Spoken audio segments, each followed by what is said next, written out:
You may not know this about me, but I am somewhat of a self-described candle expert. And by that, I mean I used to work at an outdoor wedding venue, and we had over 200 candles that we'd light and monitor every single night. When you do that day after day, you get to be pretty familiar with candles and how they work. And ever since then, I have completely fallen in love with using candle analogies to visually describe eternal truths.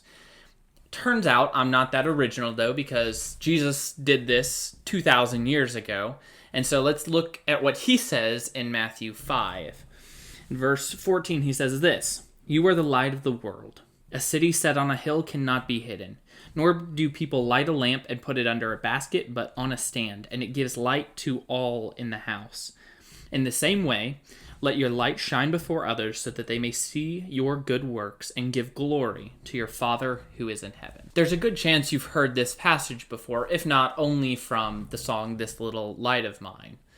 And there's two things I want us to take away from this passage. But first, we have to understand that candles require both wax and oxygen to burn. As the flame burns, it draws the wax up the wick, and that reacts with the oxygen that emits the light and the heat around it. Without the oxygen, there is no fire, and without the wax, there is no fire.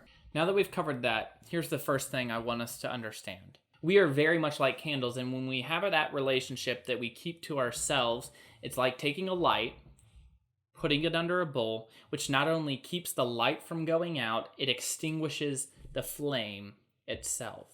Instead, we ought to be living out that life that we have in Christ Jesus so that it gives off that light, it gives off that heat towards others, all so that others see it and give God all the glory for it, which is the second point. When you light a candle, people don't generally talk about the wick. They talk about the fragrance that's coming out of the candle, all out of the wax. It's not about us, it's all about God and the glory going to him.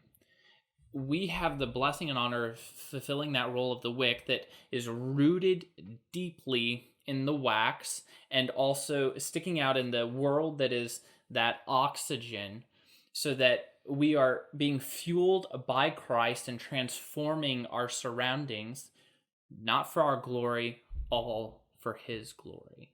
That leaves me with two questions. The first, how are you rooting yourself deeply in Christ? And the second, how are you putting your light on a stand that it may shine before others so that they may glorify our Father in heaven?